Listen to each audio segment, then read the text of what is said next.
Retour à l'actualité, d'abord au mystère de Marseille. L'assassinat du maire socialiste du 7e secteur de la ville s'ajoute à la longue liste des affaires criminelles marseillaises. L'Arménie et l'Azerbaïdjan presque en état de guerre. Le nouveau bilan fait état de 58 morts et près de 200 blessés. À Tourcoing, il n'y avait pas de fumée sans feu. L'atelier de confection ravagé par l'incendie était le prototype de l'atelier clandestin. Enfin, inculpation dans la Drôme de 5 taxidermistes pour avoir naturalisé des oiseaux d'espèces protégées. Ils risquent jusqu'à 6 mois de prison ferme.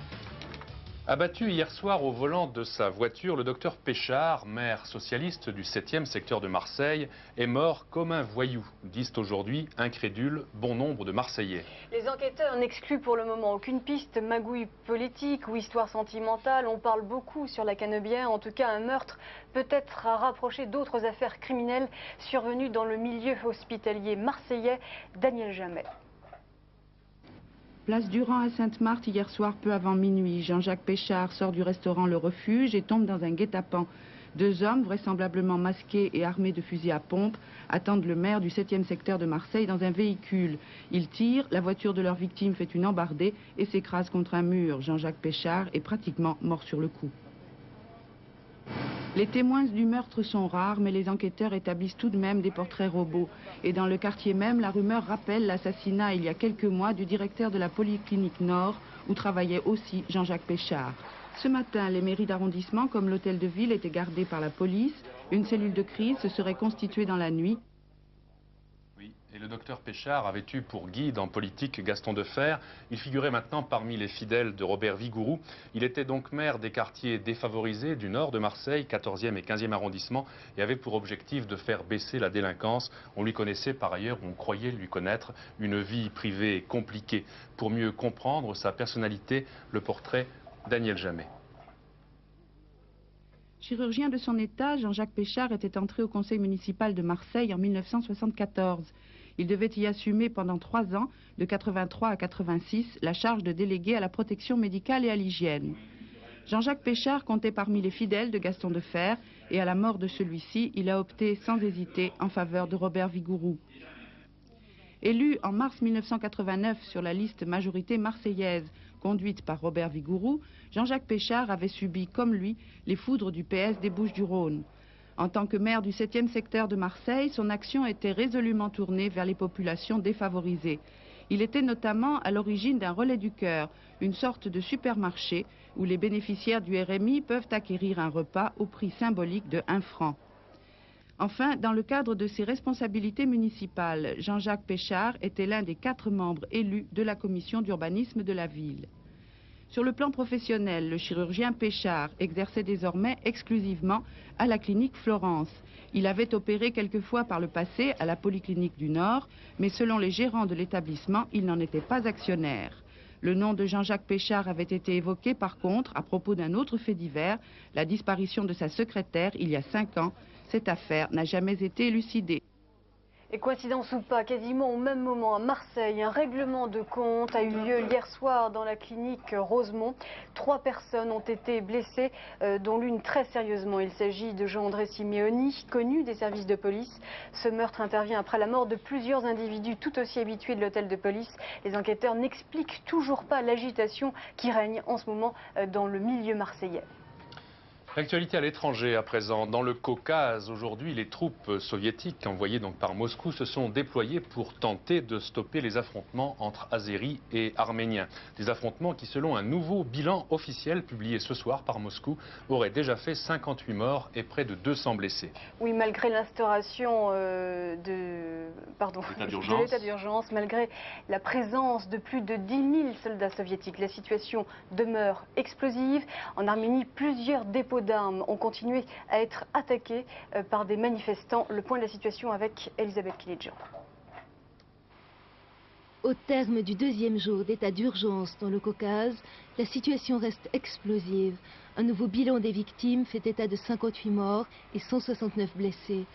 Hostiles à l'état d'urgence, les nationalistes azéris ont manifesté dans plusieurs villes pour réclamer la démission des autorités d'Azerbaïdjan et le droit de revendiquer, si besoin est par les armes, le Haut-Karabakh.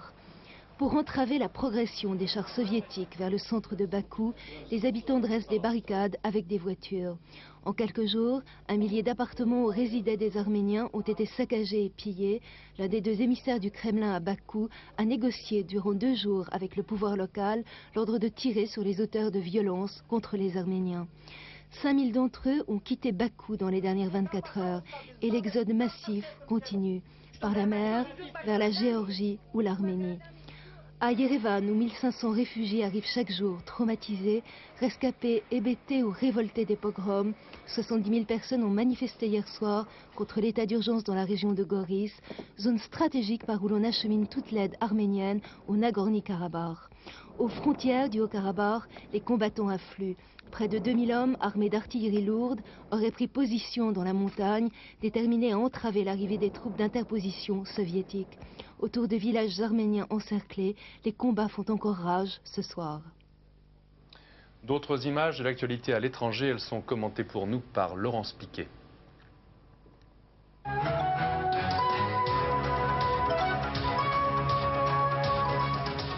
Le prix Sakharov des droits de l'homme, remis à Strasbourg au père du printemps de Prague, Alexandre Dubček.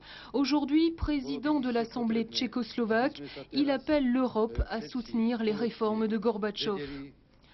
Quant au président de la Commission européenne, Jacques Delors, il propose que la CE accorde chaque année une aide financière accrue aux pays de l'Est. Catastrophe écologique dans l'archipel de Madère au large du Maroc. Depuis lundi soir, plus de 50 tonnes de pétrole sont venues souiller les côtes de l'île de Porto Santo. Les responsables portugais ont acheminé par avion des produits dissolvants. L'origine de cette marée noire reste mystérieuse. Redistribution complète des cartes dans le processus de paix au Cambodge. À l'issue d'une réunion de 2 jours à Paris, ce sont les 5 membres permanents du Conseil de sécurité de l'ONU qui prennent en main les opérations. Au mois d'août dernier, les 4 factions cambodgiennes s'étaient montrées incapables de s'entendre.